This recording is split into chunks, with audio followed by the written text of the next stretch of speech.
Network Entertainment. Oys, mga pare, mare. Shoutout nga pala para kay Ray and Tanya from Melbourne, Australia. It was really nice meeting you nung naligaw ako dyan minsan. Sana na-enjoy nyo din yung malita exchange gift natin. This episode is dedicated for both of you. Maraming salamat. Have a great day. Yes, magandang umaga sa inyo lahat. Nandito na naman tayo sa Machong Chismisan. Ako nga po pala si Makoy para your showbiz bro. At bagong episode na naman ng Machong Chismisan at may bago na naman akong mga import dito sa Machong Chismisan. Na-guess ko na siya before from sa sikat na grupo ngayon na siya na rin ang magsasabi. Galing sa grupo ng kaibigan kong si Direct Pat, si Juan Paulo from Comedy Manila. Ano nga pa ng grupo niyo ni Pat? Pencil Box Studio, Pencil syempre. Box Studios. May kilala pa akong kasama mo sa Pencil Box Studio pero dahil siya yung special guest natin dito na first timer din. Siya yung ihuhuli ko. Kasama rin natin walang iba ang apo ng rape sa mga lolo't lola natin. Walang iba kundi si Masa. Hi Masa. Hello, magandang araw sa inyo lahat. Anyong. Anyong apo. Pero ito, Juan Paulo. Ito, kinikilig ako nung pumayag. Sinabi sa akin ng guest coordinator ko na mag-guest sa atin. Siya lang naman kasi yung... Sinabi ko sa kanya to nung first time ko siya na-meet doon sa Cool Pals event eh. Sinabi ko na isa siya sa mga idols ko doon sa Pencil Box. Sa Pencil Box. Para sa akin siya yung Michael B ng Pencil Box pre. Walang iba kundi si Chan Chan Consing. Hi Chan Chan.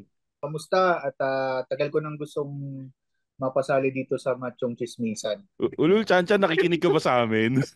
Oo! Ay, nila pa showbiz ang puta. Ang showbiz nung iba talaga pag sikat na, Juan Paulo. Nakikinig ako, pero nung natanggal si Pidge, ayoko na. May taga-blip pa tayo. Wala. Hindi ko sabi, oo. Oy, teka, linawin ko ha. Hindi natanggal si Pidge, umalis si Pidge. Umalis. Yun pala, mali pala ako nung setting it. Mali ng chismis. Oo, si Ingo pala ang hindi pala.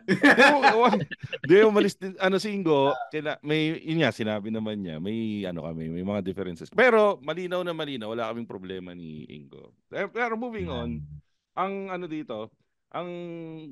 problema kasi, aminin ko na yung pinagawayan namin ni Ingo. Ang pinagawayan namin ni Ingo kasi hindi kasi siya good looking.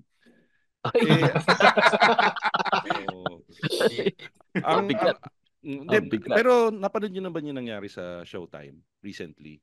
Yung kung bakit mainit na mainit yung Showtime ngayon. Lagi na yung pinapanood yun eh. Especially for you. Especially for you. Kasi ang parang context yata noon, merong hindi kagwapuhang lalaki. Sino ba tayo para magsabing di siya kagwapuhan? Pero yun yung sinabi ng internet eh. Ang sabi ng internet, di kagwapuhan si Kuya Guy. Nung bumibeso, kinall out na bakit siya bumibeso, hindi nagpaalam. Samantalang sa ibang episode, merong mas pogi na lalaki sabi nga na internet, pero kinilig pa sila nung kumis si Kuya Boy. Ay, ba yung episode pala yun? Nakala ko isang episode lang, tapos tatlong lalaki. Isang episode lang ba yun? Hindi ko alam eh. Hindi ko rin alam eh. Nakita ko cut-cut. Hindi, tanungin natin si Chan Chan kasi sabi siya, lagi nakikinig eh. So isang episode lang ba yun, Chan Chan? Oo, pero may mga previous episode din kasi na kasi ang nangyayari doon, pag nakapili na yung babae or lalaki, o sabihin natin on that case, babae, yung hindi niya napili na dalawa, yun yung unang magpapakita sa kanya, then short message, then usually shake hands or minsan beso din. Pero madalas naman walang touching na eh. Kasi di naman sila napili eh. Hindi ko napanood eh. So yung bumeso, siya yung hindi napili. Tama ba? Hindi siya napili. Pero ang sabi niya, wala daw siyang balak bumeso talaga. Ang term pa nga niya, bro code daw eh. Kumbaga yung shoulder tap tapos magpapat sa likod. Yun yung sinasabi niya eh. Pero wag na nating puntahan yung kalalim-laliman nung na yun dahil hindi tayo matatapos pag doon. Ang pinapakita lang kasi noon para sa akin, iba talaga ang mundo na mas pinapaboran nila yung magaganda at pogi. Sangayon ba kayo doon na parang mas madaming advantages pag maganda ka or pogi ka? In a way. Si Chan Chan, tanungin natin bilang siya yung pinaka-pogi sa ating apat dito. Oo. Hindi, pogi talaga ako dati. pogi, pogi ako dati. Hindi, Ano totoo. nangyari dyan? Ba't mo sinabing hindi ka na pogi ngayon? Pogi ka pa rin naman ngayon.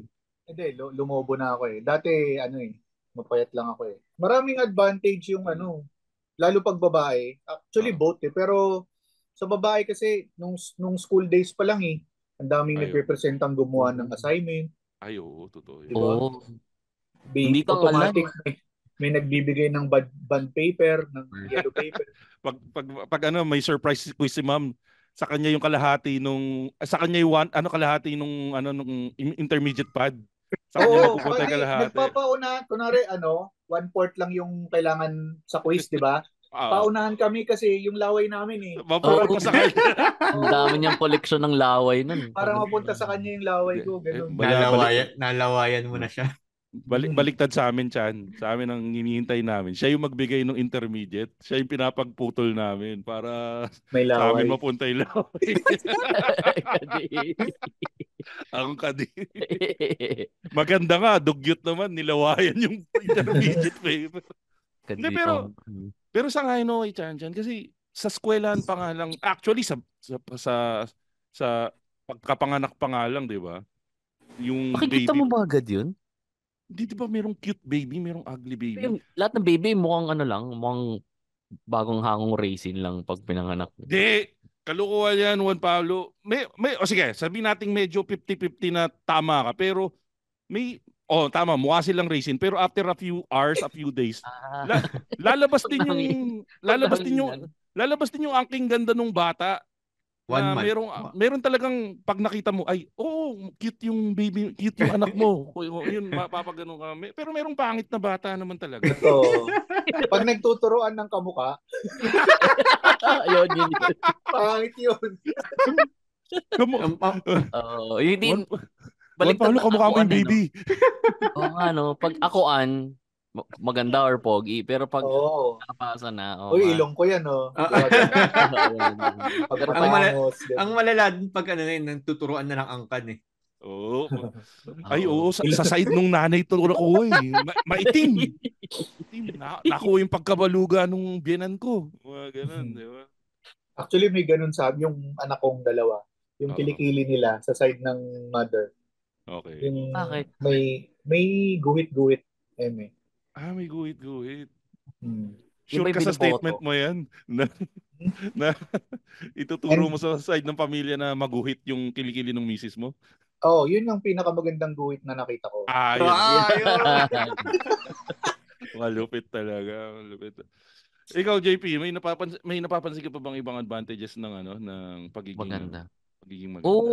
Madali kang Well, depende Kung kung ka, maganda ka, tapos medyo witty-witty ka din, madali kang makakalusot sa mga bagay-bagay. Traffic enforcer, mga ganyan, di ba? Traffic enforcer. Parang Hinuhuli ka pa lang, lusot ka na. Pero kukunin yung lisensya mo para makuha yung pangalan, no? Ganun. Okay lang, wala mang multa. Pero pwede mo naman i-block pag in-stock ka Di ba? Parang ganun nga. So, yun yung advantage yung maganda para sa parang kahit anong bagay pwede mong lusutan. Dadalhin ba natin sa dark? Kunyari, Di, wag na. Di, sige, game ako dyan. Ano yung dark mo? Sige, ano dark? Pag maganda ka, tapos pagka may magtatangka sa yung masama, pwede mo rin lansin. Kasi pag maganda ka, disarming ka huwag mo na akong harasin. Ganun.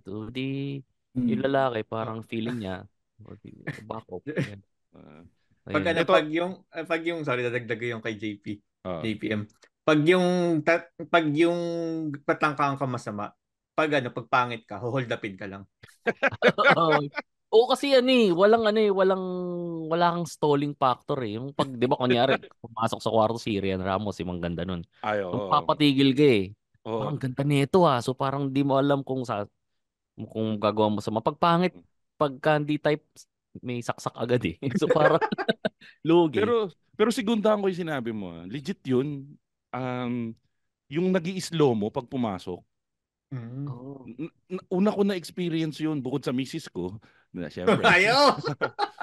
Una ko na-experience yun, friends. Nakita ko si Christine Hermosa sa ABS. Puta, pero nung dumaan si Christine Hermosa, nag-slow mo. Tapos yung parang nasa loob kami ng building, parang lumilipad yung buhok niya. Ganun yung gandang pang slow mo na experience ko.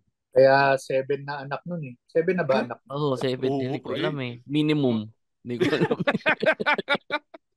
Malupit tong si malupit si Oyo, no? Grabe. Gumawa ng BSTN company. Di ba?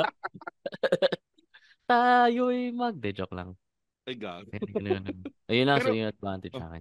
Pero ito, tanongin natin na. Ito, aminado ako. Tinitingnan ko dito sa Zoom meeting natin ngayon.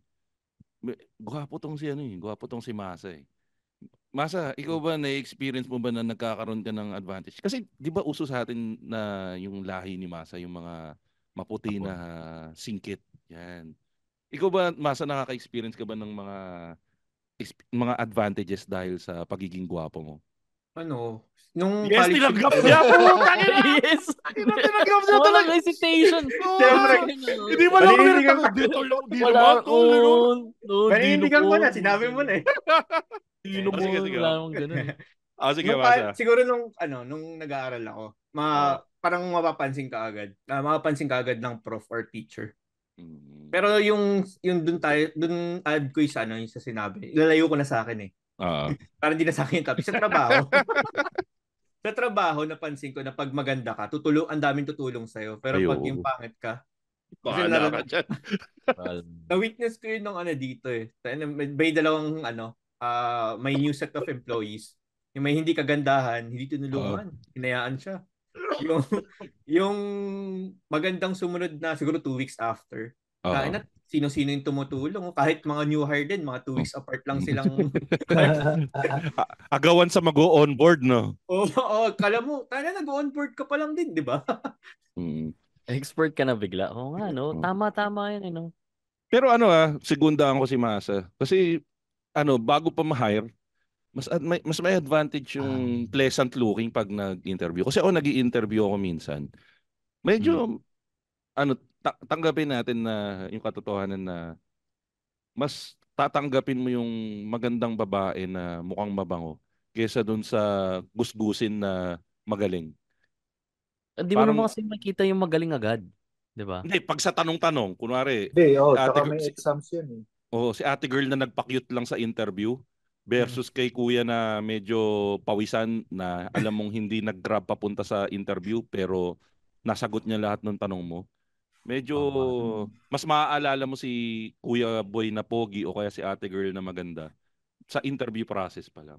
Yung sa work ko, ganun eh. May isang group na yung leader nila, laging nag-hire ng maganda. Parang pag may maganda dun sa mga applicants, kinukuntsaban niya na yung mga na akin yan. Ganun. Sa call center, mainit yan. Pag nalipat ng grupo yung member na yun, doon lang na nabobo pala siya. Discover. Sinasala na lahat.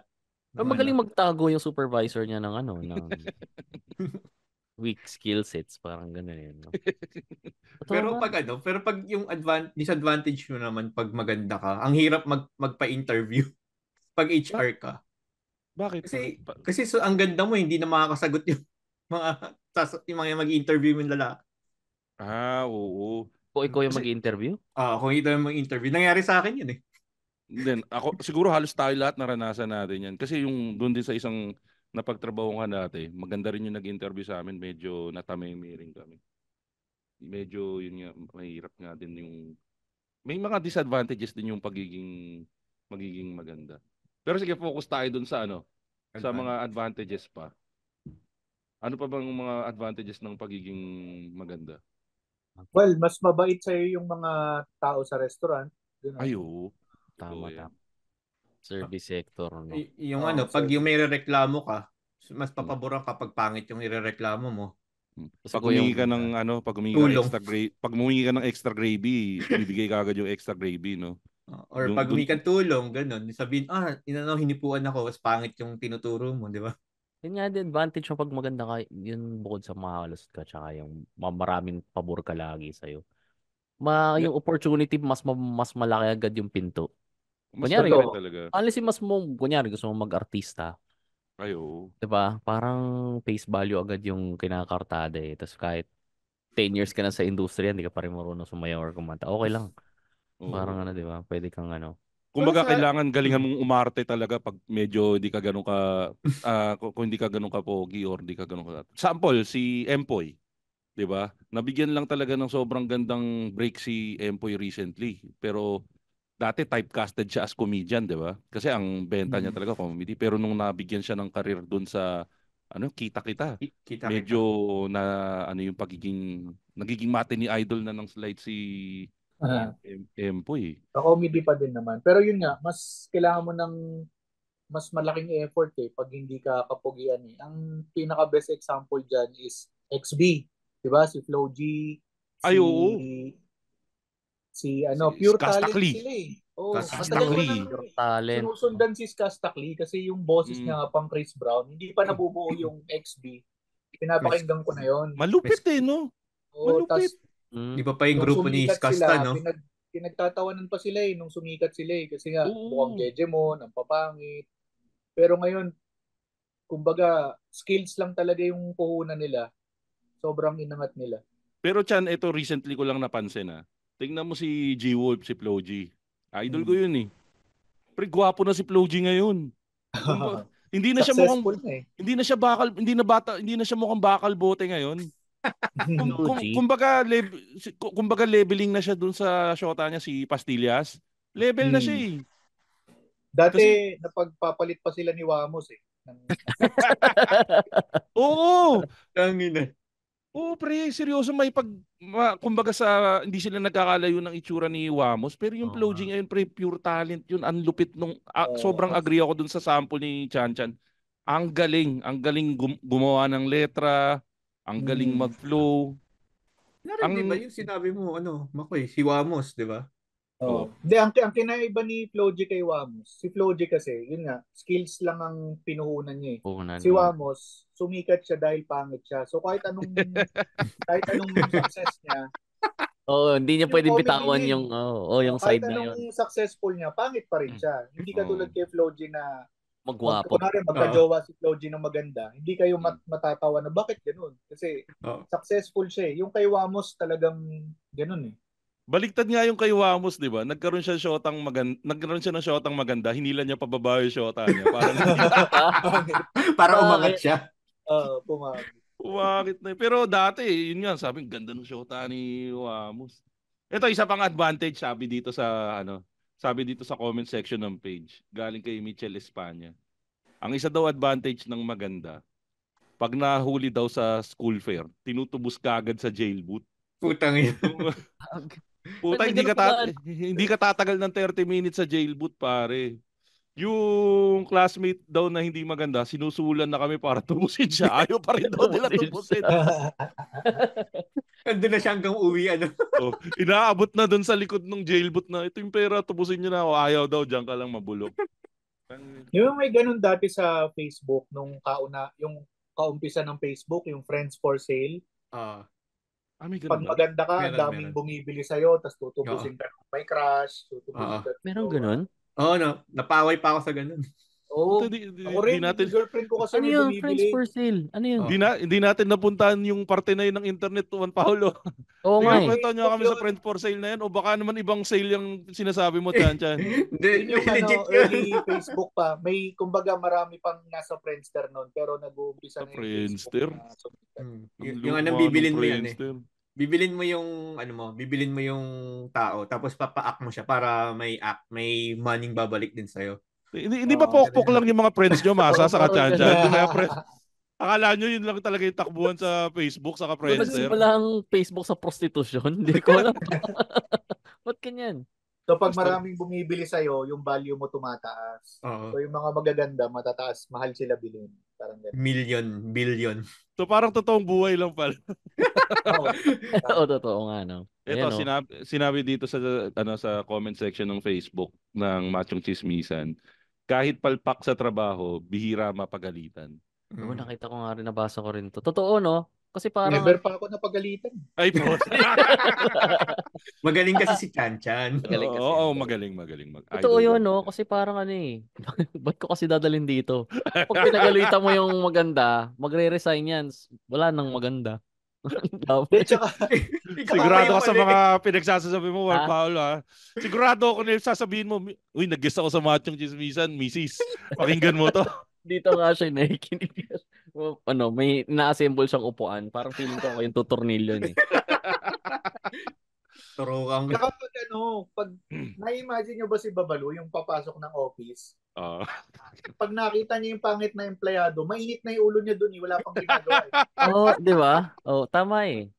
Kaya unti lang mali, di ba? Buhos niya na yung galit niya dun. Imbis na si Babalo yung alokin ng kape, no? Siya yung mag-aalok ng kape doon sa babae. Pag maganda.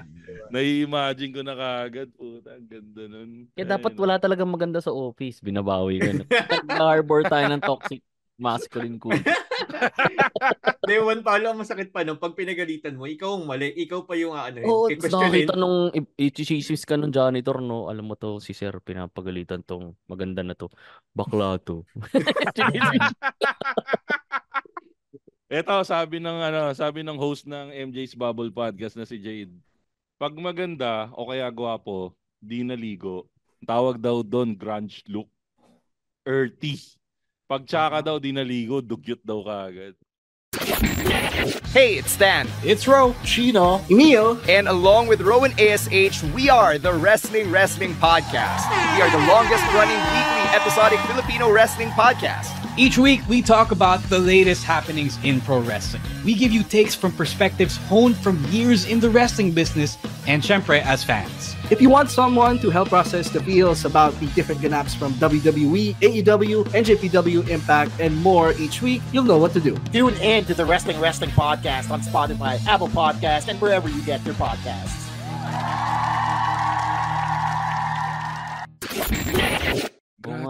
Sabagay, no, yun yung magandang isa pa lang naalala ko. Trinay ko dati yung look na naka-white t-shirt tapos nagsuot ka lang ng coat, pumunta ka ng event. Puta, hindi bagay sa akin kasi pangit ako. Hiningan ka ng macaroni tsaka bakit pag sila Derek Ramsey yung nag-white t-shirt na nagsuot ng coat, pwede. Pero pag ako nagsuot, hindi bagay.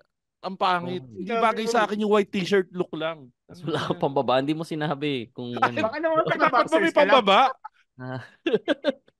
Oo nga, no? Boxers ka lang, no? Binabagayan nga, no? Sa fashion din, no? Di ba? Parang andali mong, parang hindi pag ano ka, maganda ka, tas kahit anong suotin mo, hindi ka makakasuhang try hard. Di ba? Kasi kapag medyo hindi ka kagandaan, tas pumasyon-pasyon yung itsura mo, parang sabihin ko, trying hard naman to pumorma, parang ganun. Tapos so yun yung advantage pag maganda. So madali kang... Kumuha mo si Otlum. Diba? Kahit ano signature na suot mo, pero kung kumuha mo si Otlum, pag bibintangan kang humarbat ng cellphone pa rin kahit ano yung mangyayari, no? Actually, yun yung next na ihirit ko sa Yun yung advantage nung magaganda. Pag nagsuot sila ng peke, malapit sa katotohanan na dadala nila. Hindi katulad nating hindi katulad ko na medyo nget pa. Kahit urig na yung suot ko, nagmumukhang peke. Pero pag maganda ka, nadadala mo kumbaga yung ano ba yung magandang term doon? Malapit sa katotohanan ba? Yung nailulusot mo ba? Kasi unang titingin sa mukha no? Oo. Tapos di nila mahahalata na nakangiwi yung Lacoste. Di ba? Parang... Tapos alam mo yun, di ba? Paano hindi mo rin kasi pwede tignan yung Lacoste Saan ka nakatingin? Sa'yo nang galing yun, Masi. Ayan. Tama, di ba? Oo nga, dalang-dala mo. Di ba? So parang, tapos, since babagayan ka ng signature na damit, pag maganda ka, reregaluhan ka palalo ng ng mga ganyang bagay-bagay. Pag pangit ka, tapos parang parang... Pero ito puntaan ko kayo, kasi kayo, pares kayong nasa line of comedy. Juan Paulo sa Chan. Sama na rin natin si Masan nasa comedy kayo. Uso pa rin ba ngayon yung inaapi yung nauso dati na inaapi yung pangit sa comedy show? Ulo. Mababait lahat ng comedy. Mas ginagawa lang yon pag yun yung nang di-distract yung pag may audience na disruptive sa show, doon namin siya pinapatulan. All out. Parang ganun. Hindi, when I say pag yung sa mga sketch, katulad Pero ng katulad sa Pencil Box o kaya ang Bubble Gang, 'di ba sa Bubble Gang for the longest time, ang punchline niyan si Diego. Si Diego saka si Mika, yung team. Ano ba, ginagamit pa rin ba sa comedy ngayon 'yon? Yung ganun. Hindi na eh. Ngongo yung ginagamit namin. Iniiwasan ko nga sabihin eh. Oo. So masasabi niyo ba na si anong pangalan nito? Si Roger ang Diego at ang Mika na kasi malaking role yung dinadala nila Diego sa kanila Mika sa Bubble Gang eh. Kumbaga angkla sila ng mga jokes doon eh. So si Roger ba parang may pagtanggap ba na siya yung magiging role niya? Or nagkaroon ba ng discussion na yun ang magiging role niya? Hindi naman sa pangit part yung kanya eh. Marang dun talaga sa dun siya nilalaro talaga sa script. Yeah, ganun, sa sitwasyon. Sa disability niya rin. Parang ganun eh. Or sa height. Ganun. Maliit din kasi si Roger eh. Saka yun yung maganda kasi kay Roger eh. Kumbaga caring niya yung sarili niya. Pag mga ganun, hindi siya lumalabas na kawawa doon sa mga skit eh. Lumalabas na nakakatawa pero hindi siya lumalabas na kawawa. Yun yung maganda kay Roger doon. Hindi trying hard yung style. Saka lakas ng fanbase ni Roger lalo na nung lumabas siya nung event nung Cool Pals. Talagang bentang-benta si Roger doon. Anyways, yan. Ano pa ba kasi, yung mga ngayon eh, yung sa comedy kasi, mas nag-work na, lalo ngayon, yung punching up. Oo. So kung mapapansin mo, mga nag-work before, sino nga ba si Marlu? Ano na nga bang pangalan niya ngayon? Si Sanderford. Diba? Before, ang character niya is pangit na gwapong-gwapo sa sarili. So nakakatawa yun kasi punching up. Kahit may babaeng maganda na pinagtitripan niya na crush mo ko eh, ganun. Okay lang kasi nakakatawa dahil pangit siya, punching up siya dun sa mga pogit maganda. Tama. Tapos nung nagparitoke na siya na katamtaman na yung itsura niya, di na siya pangit masyado. Di na nag-work. Yung pa rin yung ginagamit niyang jokes, di na nag-work. Diba? Kasi hindi ka na magro-root dun sa pangit eh. Hindi ka nakakampi dun sa kanya kasi hindi na siya pangit. So, kumbaga yung pagpapapogi niya, career suicide pa pala yun. Oo. Parang ganun. Tsaka mukha na siya ngayong asshole pag sinasabi niya na gwapo siya. Hindi na siya nakakatawa.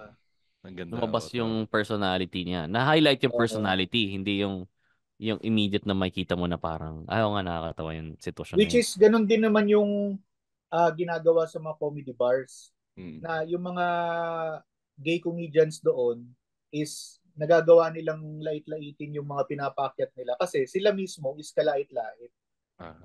Ganda kaya ngayon parang na-offend kay Vice kasi successful na si Vice eh. So wala na siyang punch up. Hindi na siya punch up eh pag siya yung nanlait or nang assault sa Kumbaga ang siste is nang-aapi na siya. Oo. Kasi nga nasa taas na siya eh. Hindi katulad na match lang tayo o mas mababa ka sa akin. Tatawanan lang kita pag inaapi mo ako. Parang gano'n. Like imagine mo yung sa probinsyano yung maliit? Si Baby Giant. Yun. Si Baby Giant. Pag hinahamon ka niya ng suntukan, di ba nakakatawa? Oo. Pero pag si June Marion, hinahamon ka ng suntukan, hindi nakakatawa, di ba? Intimidating. Intimidating. Nakakatawa yun para sa nanonood. Kunwari, nakita ko si Masa, hinahamon ni Junmar. Nakakatawa yun. Sasundukan tayo, Masa. Oo nga. Kaya si Rendon, di ba? Pag si Rendon nanghamon ng suntukan, madaming nabuburat eh. Kasi alam nilang malakas si Rendon physically eh. So hindi siya tama. Pero si Rendon ang lupit ng niya Ang lupit ng pag-stay in character niya na yung na i-stay niya na siya. Kasi para sa taong medyo alam kung paano laruin yung social media, ang galing niya maglaro eh. pag yung normal na tao na hindi alam ay sasabihin ng yabang ni Rendon, kupal to, ganito. Pero pag na-meet mo sa personal nun, napakagalang daw nun eh. Yun yung nabalitaan ko. Alam niya talagang laruin ng social media eh. Na-meet niyo ba? Nagbe-bless yung mga muscles niya eh. Bless. Na-meet namin. Na-meet namin sa studio after nung recording niya kay Stanley. Tumambay pa. Mabait siya. Mabait. Dami niyang kwento. Yung mga binuhat niya si Masa eh. Binuhat ako. Binuhat si Masa. Pero accommodating siya. Accommodating talagang wala yung karakter na yabang. Wala. May hint pero yung kwento lang. Hindi siya yung maiinis ka na, tang-inang yabang nito. Walang ganun. Talagang yung tamang kwento lang. Kwentuhan lang, tropang ganun. Kaya parang napakalayo ng personality niya sa totoo. Sa totoo niyang siya. Sa social media. Ikaw, Chan, madami ka bang experience na parang nagbibigay? Kasi ikaw, technically kayo, Chan, saka JP, napapaliguan kayo ng magaganda at mga poging nila lang dahil kahit papano nasa showbiz na kayo. Ano ba yung mga na-experience? Kasi yung, pare, pencil box, yung artistang kasama nyo dun na, Gets. Ano yung, napapansin nyo ba na may special treatment or pare-pares lang ang trato sa magaganda at pogi pagdating sa showbiz? Pares, hindi kasi pag artista kasi, tatagal ka pag mabait ka. Not necessarily maganda. Pag hindi ka mabait kasi merong mabait lang sa director, mabait lang sa hindi sa lahat. Pag di ka mabait sa mga cameraman, sa crew, kahit sa taga-abot ng tubig, pagchichismisan ka ng mga yan. So, next time na may director or may producer na sino kukunin natin dito? Hindi ka na marirekomenda. Madami akong napanood na ganyan eh. Parang mga artistang hindi maganda nga pero hindi na sumikat ulit na dahil sa pagiging bad character nila. Si Chino Liao, ganun. Chino Liao. Masama ugali na si Chino Liao. Saka tag dito, ang dami kasi parang kahit sabihin mo sobrang ganda mo, sobrang laki din ng industriya, highly replaceable ka rin eh. Diba? Sa dami na magaganda, di ba? Wala na, dyan lang nagkakaroon ng exception sa ganyang environment kasi nababalance out eh. Parang ang pinagtatalunan nyo na lang yung level ng ganda. So wala nang bababa sa pangit. So, di ba? Tingnan mo yung Beanie. 8 sila, di ba? Pag iwahiwalayin mo yun, hindi maganda lahat yun eh. Nako, delikado yung sinabi mo. Except si Aya. De joke lang, may bias siya. Teka, sino bang bias niyo sa Beanie? Sinong bias niyo dun sa Beanie? Sige, ikaw muna, Chan. Sinong bias mo sa Beanie? Yung Colette. Colette? Yung may-ari nung buko pie? Panot ata yun eh. Kasi lagi niyang tinatakpan yung... Colette ba o yung may net lagi sa ulo? Yung mas musungit? Yung mataray? Siya ba yun? Yun ba yun? Yung magaling kumanta? Yun. Colette. Beanie Colette. Beanie. Yung Colette niya, hindi yung buko pa yung COLET lang. Kinorek din ako ni Google. Ayan.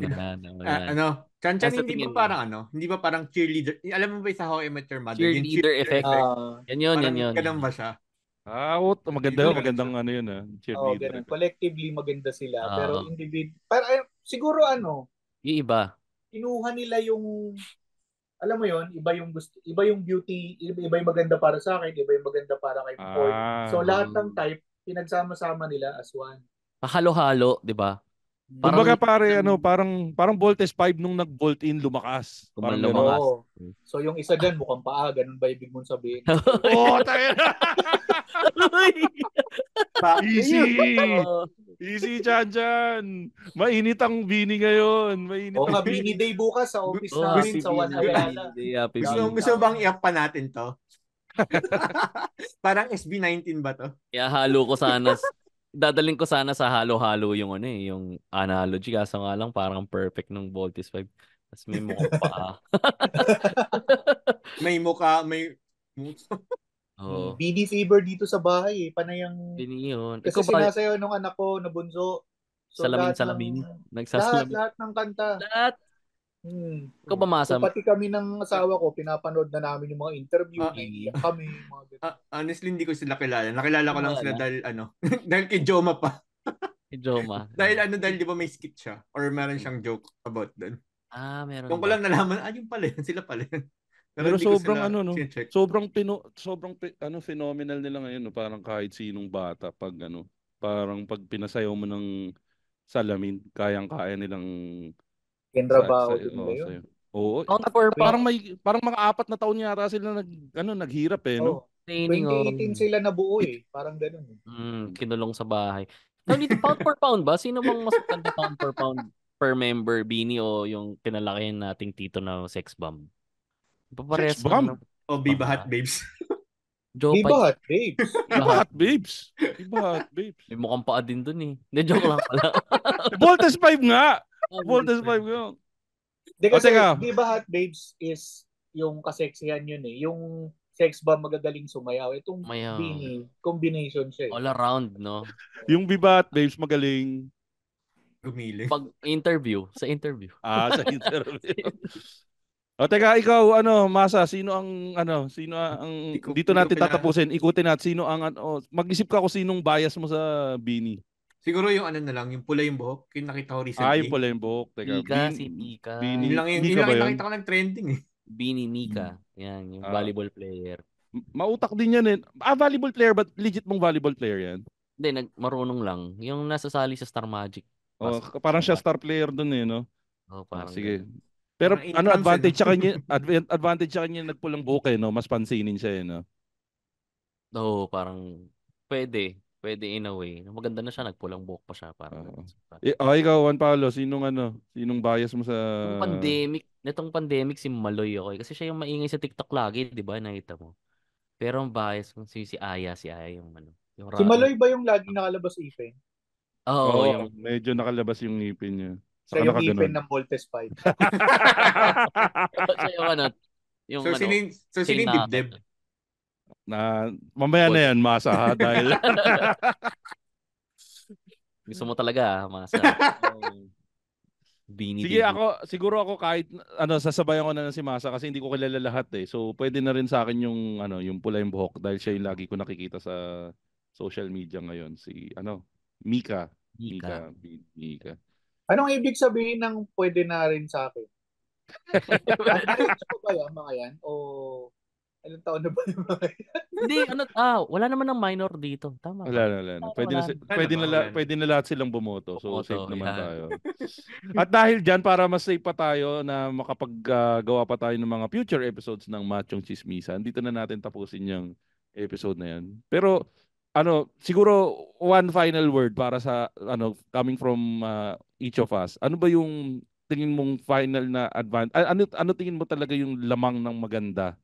Or pipili ito na lang yung tanong, siguro ito na lang yung tanong natin.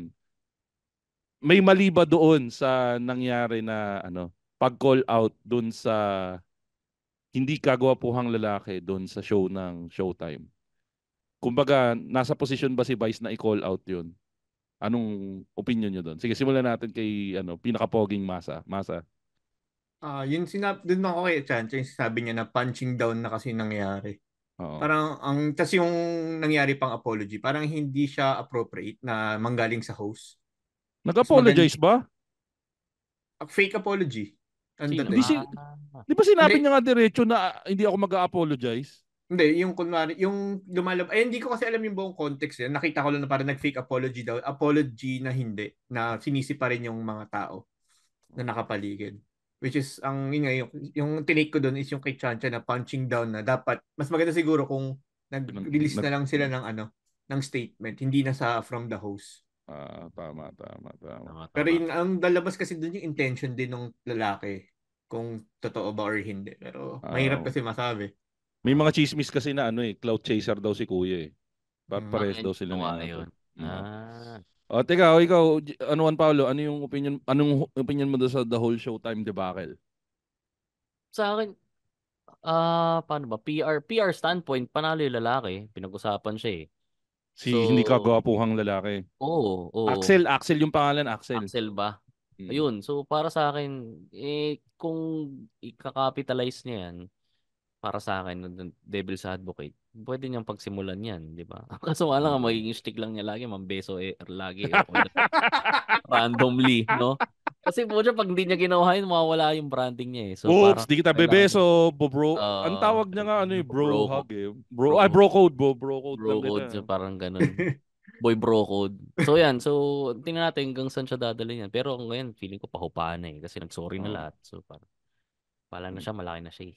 Ito si Chan Chan, bilib ako dito sa sa mga opinion ni Chan Chan. Ano ba opinion mo diyan sa buong Showtime debacle na yan? Ang nangyari kasi doon, nag-react si Vice doon sa nakita niya on the spot. So nakita niya na medyo awkward yung girl pag-receive ng babae doon sa beso or kung ano man yun. Kaya kinall out niya. Tapos, para hindi awkward, tinry niyang dalhin sa comedy. Kaya inasar-asar niya yung guy. So, ayun lang. Yung mga tao lang naman na mareklamo na kung mapapansin mo, mga nabasa ko yung ibang comments sa Reddit. Kaya hindi na ako nanonood ng Showtime eh. So hindi nagmamatter yung opinion nila. Hindi naman sila nanonood ng Showtime. Diba? Begin with, no? Oo, tama. Walang bilang, no? Gusto nilang i-cancel yung tao na hindi naman nila sinusuportahan in the first place. Pero, kaya andun si Vice, kaya successful pa rin siya kasi yung target audience ng Showtime, which is hindi yung mga na-offend, which is yung masa, is tinatangkilik pa rin sila. Ang laki ng gap nila ngayon sa Itbulaga, by the way. Talaga? Legit ba? Oo. Legit ba? Kala ko Nung lumipat sila sa 7, kinain nila. Kasi So, 'di ba? So, kung ikaw nasa bahay ka lang, wala kang work, masa ka like housewife or what. Ang pagpipilian mo lang Joey De Leon o Vice Ganda eh. 'Di ba? So, kahit i-cancel mo si Vice, doon sila kay Joey, ganun pa rin. At some point si Joey De Leon parang din. So baka siya mga imang beso, 'di ba? Hindi mo pwedeng tanggalin yung isang klase ng comedy kahit gaano pa yan ka-offensive or kababa. 'Di ba? Pero mas maganda kung lahat ng options available sa lahat din ng social status. Bahala ka nang pumili. Wala namang Disney Plus, wala namang HBO Go or Netflix, yung ibang simpleng mamamayan lang. So kung ano yung nako-consume nila, 'di ba? Konti lang yung choices nila eh. Tama. Ganda. Ako, ang opinion ko doon parang siguro yung isang maganda pang tanong doon eh. Paano ba tayo dapat mag-react sa mga ganong klaseng sitwasyon? Kailangan bang tanongin? Kasi ang problema kasi si ate girl na-offend daw. Hindi naman daw siya na-offend. So parang nagagalit tayo para sa isang taong di naman pala na-offend in the first place. Ang dapat ba doon, tinanong muna ni Vice kung na-offend si ate girl doon sa ginawa? Or mas maganda siguro kung ginawa na lang nila yun backstage lahat, no? Yung pag-call out and everything. Yun yung parang iniisip ko eh. Na parang, okay, may napansin akong mali. Sinabihan nila ng mabilisan during the show. And then pagkatapos nung show, saka nila kinumpronta ng todo-todong pagalit. Yun yung naisip ko. Kasi ang sinasabi ni ate girl, di daw siya na-offend eh. Nagkaroon pa ng nagka-problema sila ng pinalabas daw na sinungaling si ate girl. So, yun ang hindi pa rin tapos hanggang ngayon.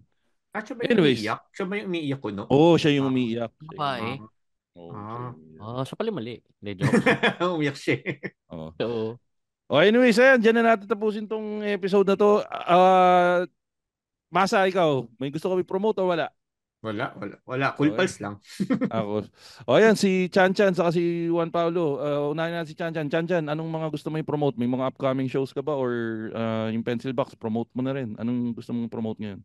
Ayan, follow niyo yung Pencil Box Studios. Tapos, may show ako sa... Kailan ito lalabas? Matagal pa. Matagal pa? Kailan ba yan? July? May July ka ba? Meron akong 1 hour special sa Wicked Dog sa August 3. Ayan, abot yan. Maaabot yan. So, sana supportahan nyo. Punta kayo sa comedymanila.ph. So, kung napanood nyo yung sa YouTube ko yung special na Bobo. Ay, congrats upgraded na jokes doon, tapos combined with na new 30 minutes. So, new solid siya. Ang sipag magsulat. Ito, Chan, saan ba nila mabibili yung kandila mo? Ayan pala, yung kandila na asawa ko, Clyde and Chloe Scented Candles. Pero kaming TikTok at saka Facebook. Kasi yung Shopee, tinanggal na namin, tsaka yung Lazada. Inquire lang kayo doon. Maganda siyang pang personal use or pang souvenir sa mga events. Yan. Pero walang halong biro guys Nakabili ako nung Clyde and Chokes na cucumber melon. Sarap siya pag naliligo ka, nasa bathtub ka or something, nakaka-relax siya. Yan yung favorite scent ko. Puntahan nyo sa ano, TikTok, no? Clyde and Chooks. Yan. Clyde and Chloe. Ginawa mong manok eh. Sorry, wala yung salamin ko eh. Clyde and Chloe. Ba't baka manok yung orderin?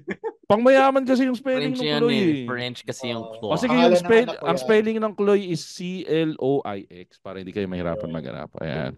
Okay, ikaw JP, Juan Pablo, anong gusto mo i-promote? Pencil Box ako for comedymanila.ph, tapos Comedy Manila kadalasan nasa Super Sam to sa ano ba Tomas Mora to, anyway basta doon area Scout Tobias yan, tapos every Wednesday to ang social naman ng Tobias, di ba Tobias lang yun? Hindi ko alam, akala ko yun. Putang ino. Parang Buenje tawag dito yon. So, andun ako na July 3. Yan. Tapos, para sa mga gustong dumayo at mag-road trip at magmamasyal sa July 15, nasa Amadeo, Cavite kami. Ano lang yan, onting kembot lang sa Tagaytay. So, pagka ayaw niyong matraffic pa uwi, galing kayo sa Tagaytay, magpagabi na kayo, manood kayo ng show sa amin. Ang title is Dune sa Amadeo. Yan. Hanapin nyo ang page namin si Mark Llamado, kasama na dyan si Chanchan Consing, sa mga Comedy Russell Arabis at Comedy Cultura Boys yan. Sa Amadeo, Cavite yan. Katabi niya yung malapit to Chanchan sa ano, di ba yung outlet? Yung Hacienda outlet. Bili kayo ng rubber shoes. Yung may windmill. Yan. Sulit, mura sapatos doon. Pagkabili nyo sapatos, manood na kayo ng show ni Juan Paulo. Tsaka ni Chanchan. Yun. Tapos yun. Yun lang naman. At Machong Chismisan, siya makikilagi. Add ko lang yung kay Chan, kung lalabas to lang before June 29, yung Most Wanted 2. Yun. Most Wanted 2. Kasama ko dyan si Mark Llamado at si RG Malgapo. Andun din si Aray Acusar, si JC, tsaka yung iba pang madudungis. Basta madudungis kami. Si Marvin Tumon.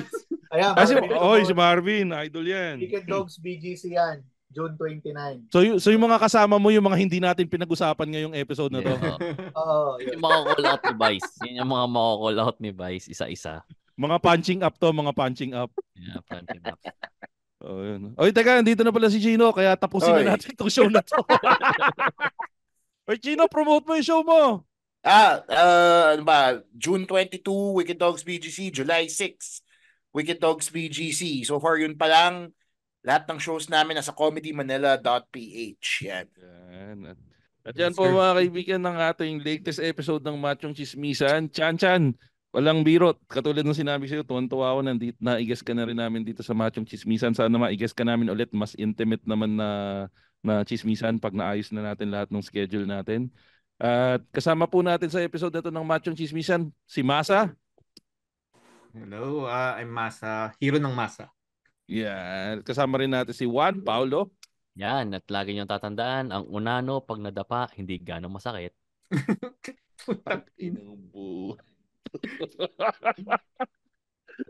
At kasama rin po natin si Chanchan. Yan, ako si Chanchan, ang pinakamalaking chan sa Makati. At kasama rin natin si Chino. Pinakamalaking chan sa QC. Pinakamalaking chan sa Quezon City naman. At Chino, anong catchphrase mo? Abangan nyo na lang yung episode namin ni Makoy. Susunod nito. Yan. Hindi, kasama pa rin natin sila. Kasama pa rin pala. Yan. At ako naman po si Makoy para your showbiz bro na lagi nagsasabi. Lagi niyong tatandaan ang tunay na macho. Chismos. Have a great day, everyone. The opinions of podcast creators, hosts, and guests are not necessarily reflective of the official stance of the Pod Network Entertainment, its hosts, or other network programs. The content created by the people behind the podcast is personal and not meant to harm any religion, ethnicity, group, organization, company, or individual.